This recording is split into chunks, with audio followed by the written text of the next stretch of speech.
하나님 나라의 관점이라는 것을 좀 이야기합니다. 이 하나님 나라라는 것이 원래 성경에서 굉장히 중요한 주제인데, 하나님 나라의 관점이라는 이 표현은 우리가 만든 것은 아니고 이 미국에서 왔습니다.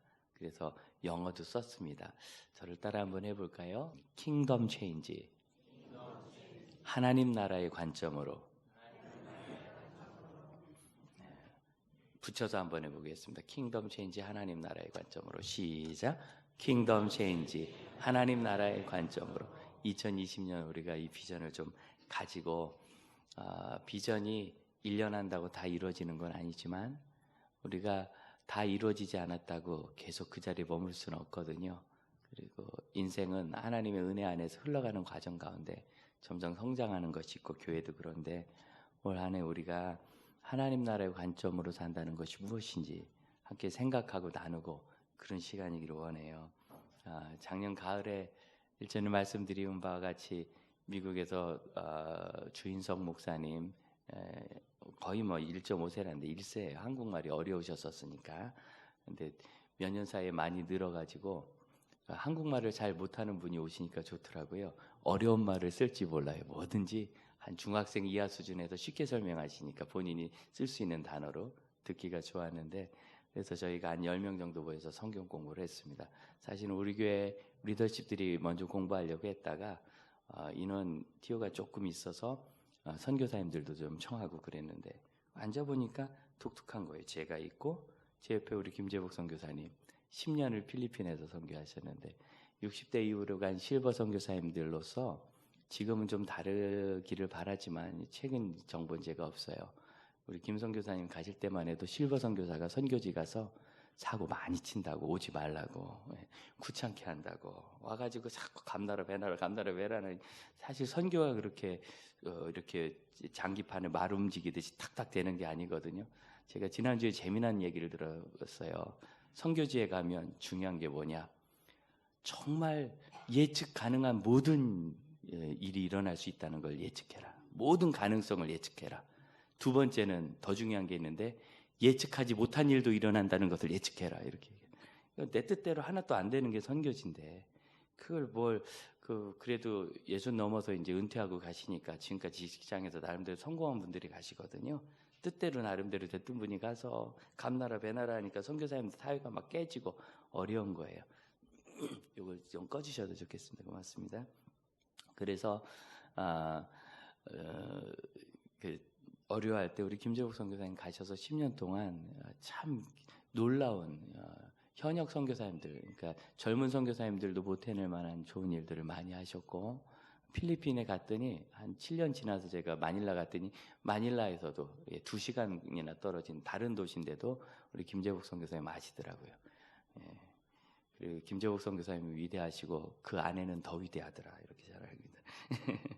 그래서 참 귀한 분이고, 제 옆에 13년 동역하고 있는 이세진 목사님이, 또 그 옆으로는 우리 교회에서 카이로스도 강의하셨던 전은표 선교사님, 선교 학교 과정을 새롭게 해석하면서 지금 뭐 전국에 1년에 카이로스 훈련 받는 사람이 1000명에 이른다 그래요. 굉장히 많이 퍼져 있습니다. 그리고 강의하시는 분이 같이 강의 들으시고, 또 뒤늦게 신학에 뛰어드신 우리 황덕평 장로님이 신학생 자격으로 오셔서, 저 구성이 독특하지요.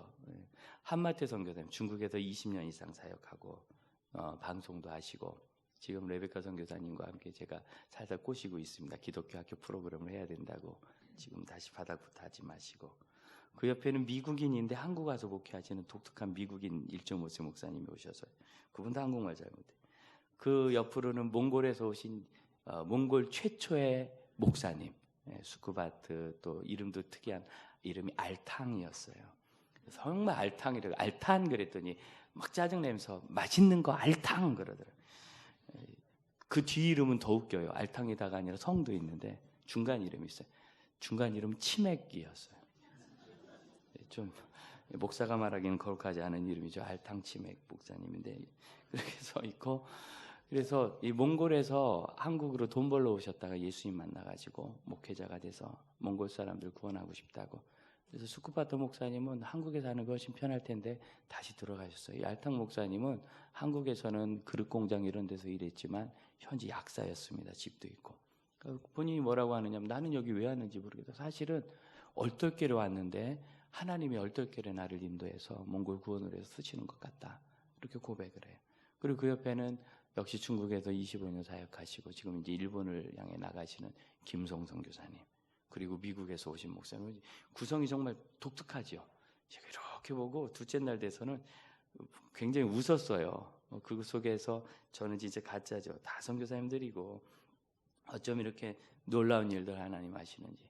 다양한 다국적인들이 모여가지고 제가 다국적 성경 공부였다고 글을 하나 썼는데, 성경 공부를 하다가 우리 인도하시는 목사님이 둘째 날부터 이제 강하게 이제 이 성경 공부 핵심은 하나님의 말씀을 충분히 토의하고 그것을 적용하도록 이끌어가는 연습이었는데, 이제 다들 리더십들 아니겠어요? 그러니까 적용 잘해요. 그런데 그 다음에 던지는 말이 있어요. 예를 들어서 용서에 대해서 우리가 합니다.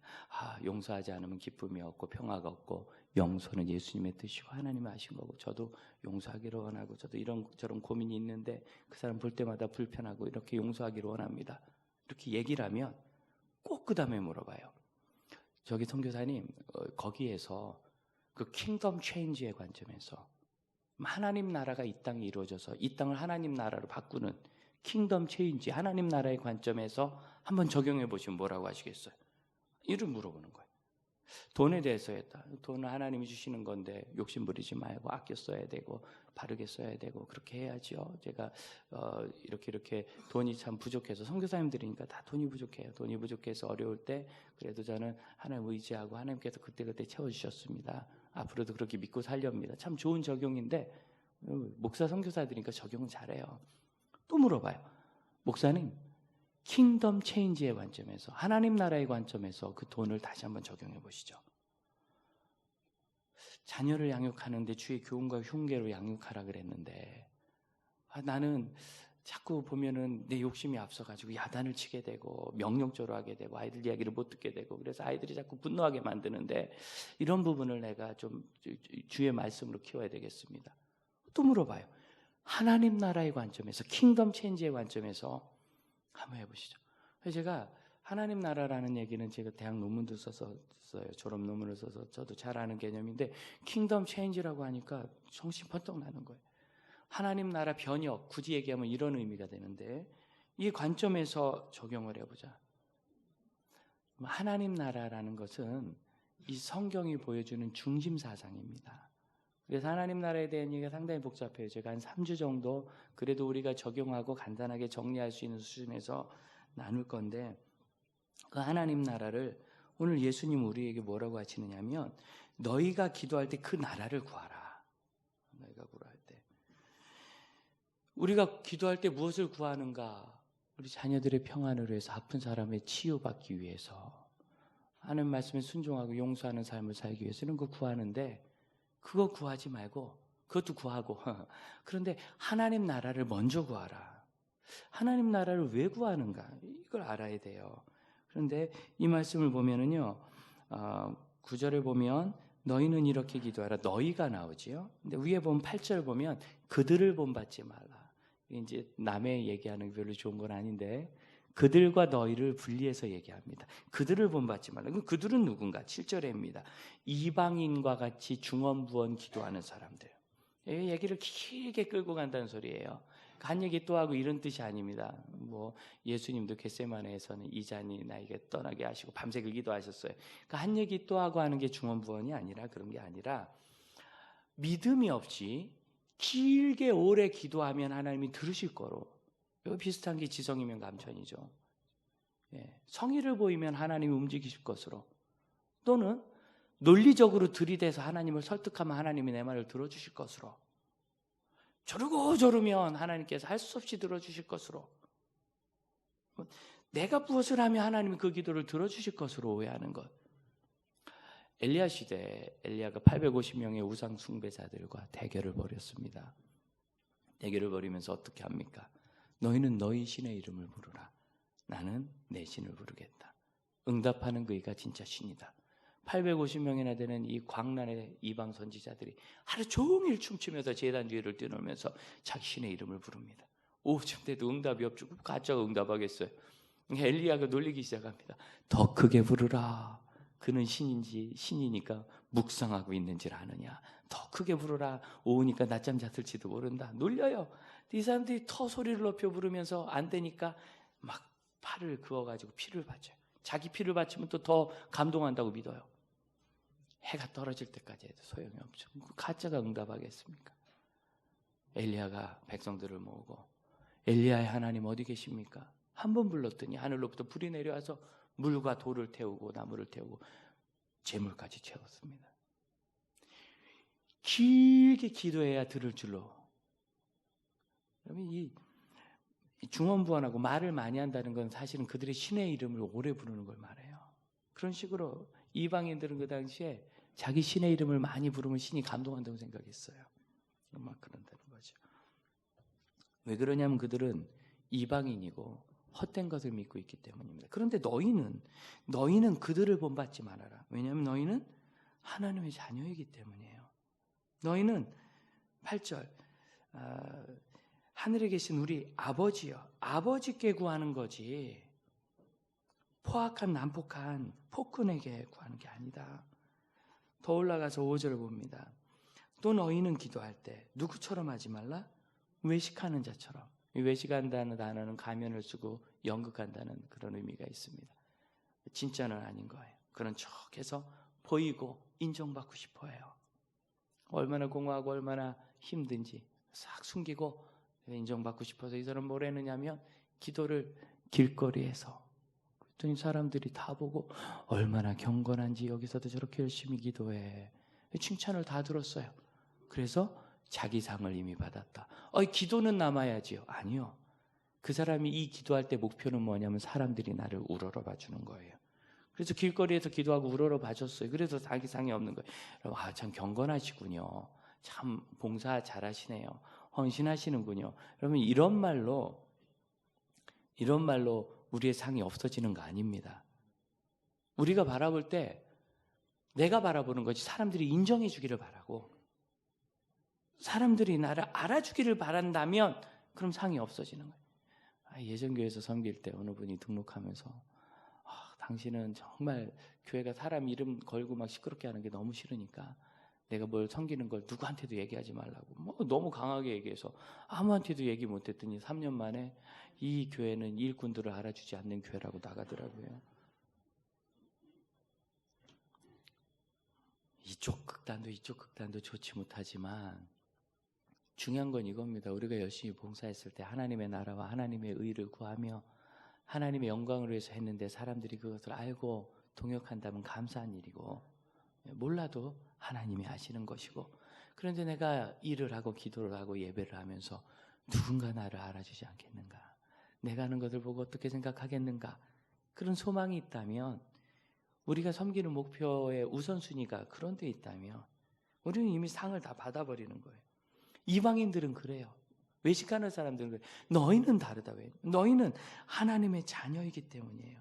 우리가 하나님의 나라를 구하는 이유는 우리가 그분 자녀예요. 그럼 이 나라는 누구 거예요? 우리 거예요. 여러분 성경시대에 자녀라는 의미는 뭐냐면 부모님의 것을 다 물려받는다는 의미입니다. 유업이죠. 유산. 그러니까 부모님이 그 나라를 가지고 계시면 그게 내 것이 되는 겁니다. 이게 그분 아버지의 나라입니다. 그럼 여러분 아버지의 나라를 구하는 것은 사실은 그 나라를 나에게 주심을 바라고 실제로 누리는 것을 의미해요. 그래서 하나님을 아버지로 믿고 실제로 그렇게 사는 사람은 아버지의 이름이 거룩히 여김을 받으시며 10절 나라가 임하며 뜻이 하늘에서 이루어진 것까지. 여기에는요 다 당신의라는 단어가 있어요. 헬라어 원문을 보면 당신의 이름이 거룩히 여김을 받으시고 당신의 나라가 임하시며 당신의 뜻이 하늘에 your라는 단어가 있는 거죠. 그런데 이 당신이란 말이 우리가 생각하는 것만큼 존칭이 아닙니다. 문법적으로 국어 사용에서는 우리는 당신을 존칭인 줄 알고 쓰는데 그렇지 않고 그냥 상당히 그냥 1대1의 대등한 관계에서 하는 얘기라 하나님께 쓰기에는 이 당신에 해당되는 말이 우리나라 대명사엔 사실은 현재까지는 없어요. 요즘엔 당신을 좀 높여 생각하는 경향이 있어서 앞으로는 좀 바뀌겠지만 그래서 이 당신이란 말을 굳이 우리말에 좀 맞게 말한다면, 자, 이 당신은 누구냐면 9절 중간 다시 보세요. 우리 아버지여 당신의 이름이 거룩히 여김이죠. 그래서 우리나라 정서에 맞게 말한다면 이 당신을 아버지여로 번역하면 좋습니다. 그래서 어떤 현대적인 한글 번역은 여기에다 아버지여를 계속 넣어요. 우리 아버지여, 아버지의 이름이 거룩히 여김을 받으시며 아버지의 나라가 임하시며 아버지의 뜻이 여기서도 이루어집니다. 우리가 원하는 게 뭐냐면 우리 아버지의 이름이 거룩히. 이 이름이 뭐예요? 자, 아까 엘리야가 뭘 불렀다고요? 하나님의 이름. 그래서 이름이라는 것은 보이지 않는 하나님을 우리가 이해할 수 있고 대할 수 있는 우리에게 주신 하나님의 존재와 같은 겁니다. 무슨 소리냐면 하나님의 형상이 없지요. 사람은 그게 답답해요. 뭐 하나 만들어 놓고 찍어 바르고 뭐 하나 만들어 놓고 이거다 하고 만지고 이래야 좀 좋거든요. 요즘에 그 기도하는 십자가라 그래서 손을 여기다 십자가 비슷한 이렇게 딱 치면 이렇게 딱 쥐어지는 게 있어요. 이거 자꾸 기도하니까 목사도 좋던데요. 네, 뭐가 눈에 보이는 게 있어야 사람은 편해요. 이거구나. 우상화될 수 있죠. 우리 교단은 뭐든지 하나님의 형상으로 오해하는 것 제거하자. 그래서 예배당에 십자가도 걸지 않기로 되어 있습니다. 저는 사실은 걸고 싶은 마음이 있어요. 볼 때마다 예수 생각하면 되니까. 근데 혹이나 그것을 하나님처럼 이렇게 오해하는 사람이 있을까 봐 안 하자. 그런 얘기도 합니다. 그러니까 하나님의 형상이 없어요.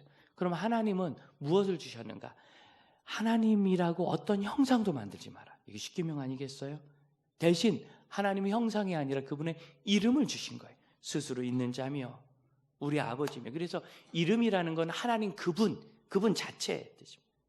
우리는 하나님이 거룩히 여김을 받기를 우리 아버지시기 때문에.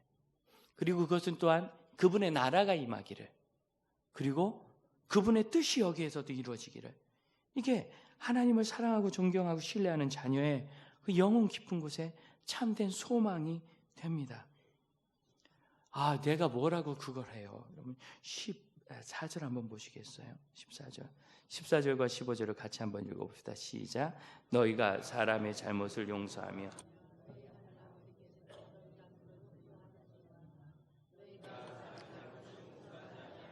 너희 아버지께서도 너희의 잘못을 놀랍지 않습니까? 용서는 하나님이 하시는 일이잖아요. 우리를 용서하시는 거 하나님이 하시는 일이잖아요. 근데 이 성경을 다시 보세요. 14절. 하나님이 우리를 용서하는 키를 하나님에게 두고 있습니까? 우리에게 두고 있습니까? 너희가 용서하면, 그죠? 그 키가 하나님께 있어요? 내게 있어요? 내게 있는 거예요. 아니, 여러분, 이거는 맞습니다. 하나님이 용서하시는 거 맞아요. 그렇지만 하나님은 그 용서하시는 것을 우리에게 주신 바처럼 하시는 거예요. 조금 비유가 될지 모르겠는데 어느 아이가 커서 이제 대학생이 돼서 나 친구들하고 견문 넓히게 유럽 여행 가는데 허락해 주시고 그다음에 내가 돈을 열심히 아르바이트해서 이만큼 모았는데 많이 부족하니까 이만큼만 좀 보태 주세요. 큰 돈이죠. 지금 모아도 뭐 얼마나 모으겠어요. 그래서 부모님이 보는데 야, 이거 지 방정리도 못하고 아침에 일어나지도 못하는 녀석이 뭔 유럽을 간다 그래. 네 주변 정리부터 잘해라.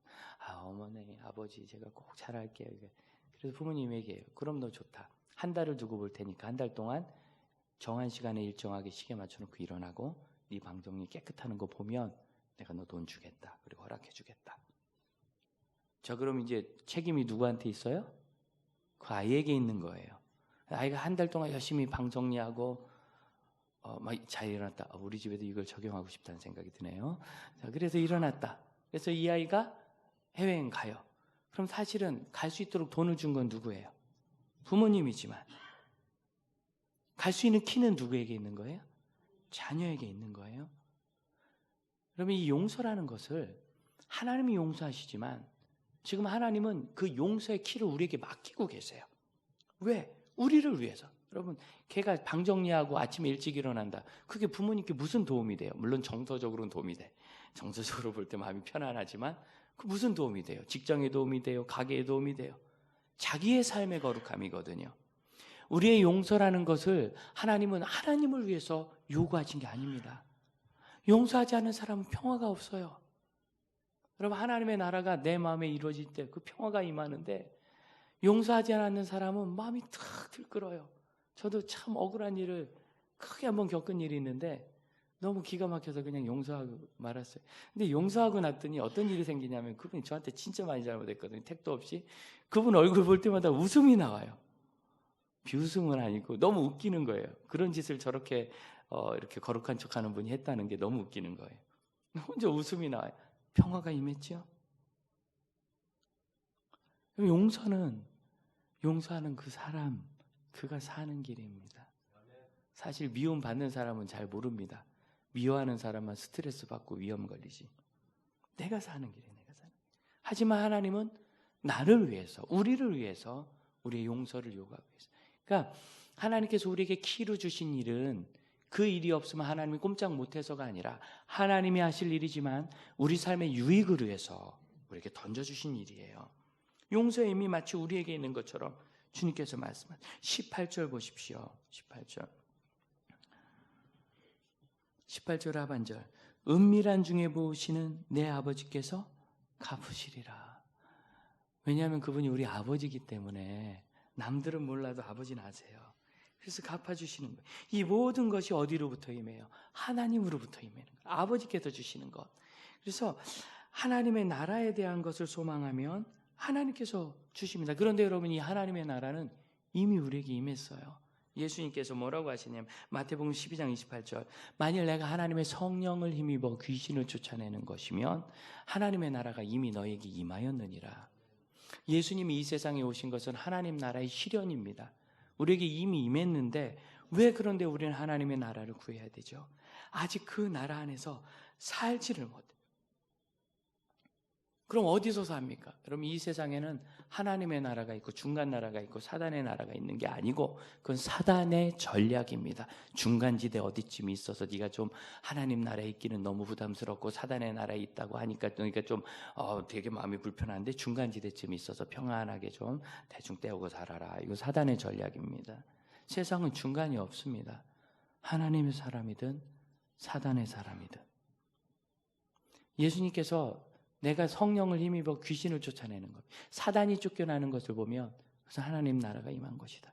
그 우리가 예수 그리스도를 구주로 영접하고 하나님의 자녀로 살기를 원할 때 우리에겐 사단이 쫓겨나고 하나님 나라가 임했는데 여전히 사단이 지배하는 이 세상의 문화와 가치 속에서 살아가게 돼요. 그래서 그 일을 우리가 극복하려면 우리의 삶의 초점이 하나님의 영광이어야 되고 우리가 추구하는 것이 하나님의 나라여야 되고 우리가 순종하는 것이 하나님의 뜻이어야 합니다. 세상의 뜻이 아니라. 이 세상에 섞여 살다 보니까 이 세상이 요구하는 것, 세상이 원하는 것, 세상이 말하는 것 이게 우리에게 점점 익숙해지는 거예요. 하지만 예수님은 그것을 또 다른 질서를 주셔서 그 바로 주기도문에 우리가 누구 죄를 용서한 것 같이 우리 죄를 용서하시고 우리 하나님이 이미 우리에게 용서하셨는데 우리도 용서할 힘이 있는데 마치 없는 것처럼 사니까 너 있다, 너 있다, 너 있다 분명히 말씀하시는 겁니다. 이렇게 연결되는 것이 아니면 하나님 나라가 아닌 거예요. 하나님 나라의 관점으로 본다는 것은 개인적인 삶에서 머물지 않는 것을 말해요. 이 나라가 이루어질 때 우리가 진짜 가치 있는 삶을 삽니다. 지난 주간에 제가 한 자매 문자를 받았습니다. 목사님 새해 복 많이 받으세요. 늘 저희 부부를 위해 중보해 주신 덕분에 항암 잘 받고 수술과 다음 치료를 기다리고 있습니다. 마음이 편안합니다. 7차에 거친 항암을 받았는데 이게 끝이 아닙니다. 이제 수술 받기 위해서 예비 과정으로 받은 거. 이제 본격적인 수술이 남아 있는 거예요.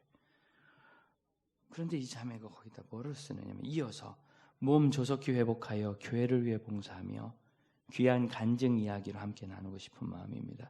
지금 이 순간에도 주님께서 저를 귀하게 사용하실 나중이 기대되고 벅차오릅니다. 늘 예배를 사모하며 쉬지 않고 기도하는 몸과 마음이 건강한 부부가 되겠습니다. 왜 나아야 되는가? 나아서 잘 다니고 여행도 다니고 놀기도 하고 나아서 튼튼해 안 아파야 고통이 없으니까. 여러분 이것이 아니라 하나님 나라의 관점에서 봐보는 거예요. 이 질병과 치유가 어떤 의미가 있는가 하나님 나라에서 관점에서. 그리고 그 다음에는 2020년 더욱 건강히 주님의 뜻대로 사역 감당하시는 목사님을 기도하겠습니다. 감기 빨리 나으세요. 소문이 빨리 퍼졌어요. 그러면 암 환자에게 감기가 무슨 문제예요? 암 치료를 받고 올 때마다 사람이 죽어가듯이 돼서 오는 걸 제 눈으로 봤는데 7차를 받았는데요. 3차부터는 받고 나면 한 열흘은 움직이지 못해 교회도 못 와요. 그렇게 고통스럽게 항암을 받고 아직도 수술이 남았는데 감기가 그까짓 게 무슨 문제예요? 여러분, 하나님 나라의 관점으로 보는 사람에게는 그의 삶이 하나님 손 위에 떠다니는 것 같아요. 그런 평안이 있기 때문에 암과 감기가 다르지 않아요. 왜 그러냐면 여러분, 사람에게는 암은 심각하고 감기는 별거 아닙니다. 하나님께게도 암이 심각하고 감기는 별거 아닐까요? 물론 하나님은 암 걸린 우리를 심각하게 보세요. 왜냐하면 우리를 사랑하시니까. 하지만 하나님의 해결의 문제에서 볼 때 암은 심각하고 감기는 별거 아니겠어요? 하나님께? 하나님 눈으로 보면 암이든 감기든 이것이 어떠한 의미를 가지고 흘러가는가가 보이기 시작하는 거예요.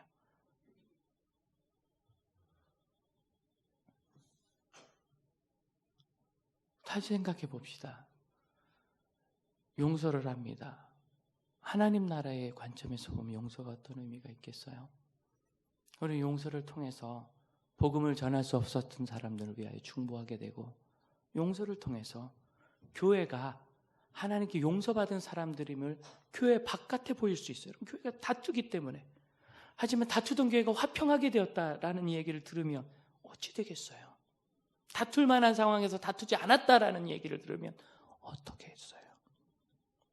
우리는 용서를 통해서 남과 북이 화해하고 동과 서가 세대가 화해하는 것을 사람들에게 보일 수 있습니다. 그런데 교회도 정치 얘기만 나오면 싸우니까 아예 하지 말라는 거예요. 우리 교회는. 그 교회 본질도 아니고. 그러면 해결 못하면 하지 마세요. 그 이야기를 하면서 나와 뜻이 다른 사람을 품어안고 용서할 수 없으면, 나는 보수 측인데 진보 운동을 하는 사람을 품어안고 사랑할 수 없으면 난 진보 측인데, 여러분 흔히 얘기하는 꼴보수 품어안고 사랑할 수 없으면 얘기하지 말라는 거예요. 우리가 만일 교회 안에서 그렇게 할 수 있으면 이 사회가 새롭게 될 길이 열리지 않겠습니까? 하나님 나라의 관점에서 돈을 봅시다. 아껴 쓰고 저축하고. 하나님 나라에서 관점에 내가 내 통장에 많이 쌓아놓은 게 무슨 의미가 있어요? 여러분, 그 여러분 돈 아닙니다. 은행 거지. 여러분에게 있는 건 숫자일 뿐이에요. 동그라미 개수죠. 써야 내 거죠. 나에게 쓰라고 주신 만큼 그만큼 내가 쓰고, 항상 내가 쓰지 않아도 되는 부분, 내가 써서는 안 되는 부분 하나님을 위해서 쓰고. 여러분, 이런 하나님 나라의 관점입니다.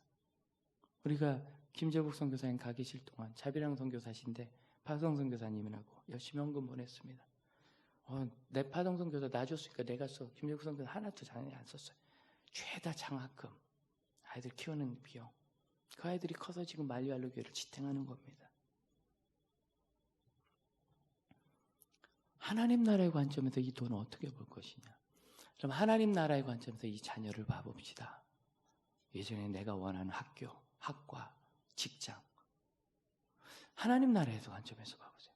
하나님이 아시는 이 아이의 은사, 가능성, 하나님이 이 아이를 이 땅에 보내셔서 이루고자 하시는 하나님의 원대한 계획, 우리 부모들은 상상도 못할 것. 여러분 알아봐야 뭐 빤하지 않아요?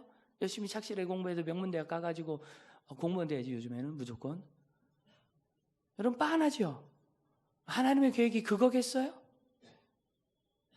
하나님께서 우리 아이를 어떻게 보시고 어떠한 일을 맡기실까? 그렇게 쓰시면 이 아이의 삶이 얼마나 빛나겠습니까? 하나님 나라의 관점에서 볼 수 있는가? 그리고 예수님은 그의 나라와 그의 뜻을 위하여 기도하라 합니다. 사랑하는 여러분, 하나님 나라가 오늘 이 시간에는 내 삶에 소복히 임하는 걸 봅시다. 내 삶에 소복히 임할 때 우리가 어떤 상황에서도 우리의 책임을 하나님께 미루지 맙시다. 내가 용서해야 되는 거예요. 내가 사랑해야 되고 내가 봉사해야 되는 거지. 하나님 나라의 관점에서 볼 때 하나님이 용서하게 해주시고 사랑하게 해주시고 봉사하게 해주시고 언제까지 하나님이 나를 하게 해주셔야 돼요? 이제는 이만큼 밥 먹고 컸으면, 예수 믿었고 예배 드렸으면 이제는 더 하나님께 가져갈 만하지 않아요? 두 번째로, 모든 상황을 하나님 나라의 관점에서 이해해 봅시다. 우리 가족에게 지금 있는 이 어려움이, 내가 지금 나태하게 보내고 있는 이 시간이, 또 내가 지금 지쳐있는 이 타임이, 현실이 어떤 의미가 있는가? 지난 2주간, 일주일간 저는요, 최대한 들으려고, 목이 잠겼으니까 들어야 된다, 최대한 들으려고. 근데 들으려고 했어도 입이 움직이는 저를 보면서 그렇게 많이 때렸어요. 들으려고 했어도 움직이더라고. 하나님 나라의 관점에서 이 별거 아닌 목 상하는 일이 왜 나에게 현재 일어났는가? 이 연말에 회의할 것도 많고 상담할 것도 많은데, 하나님 나라의 관점에서 현재를 해석해 가시고, 세 번째로, 하나님 나라는요, 소망이 있어요.